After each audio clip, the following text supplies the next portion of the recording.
Queen Victoria dodged death 8 times, once when her would-be assassin's gun failed to fire, not just once, but twice in a row. Imagine being close enough to the most powerful monarch in the world, pulling the trigger, and hearing nothing but a dull click, then trying again and failing just as spectacularly.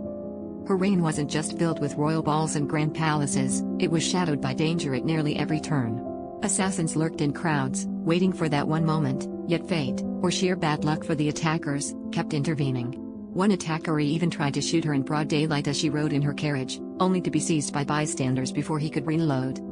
Another time, a man charged at her with a pistol, but it turned out to be loaded with paper and tobacco instead of bullets. Even when she wasn't facing guns, threats came in the form of a deranged artist wielding a cane or a young man obsessed with the idea of making history.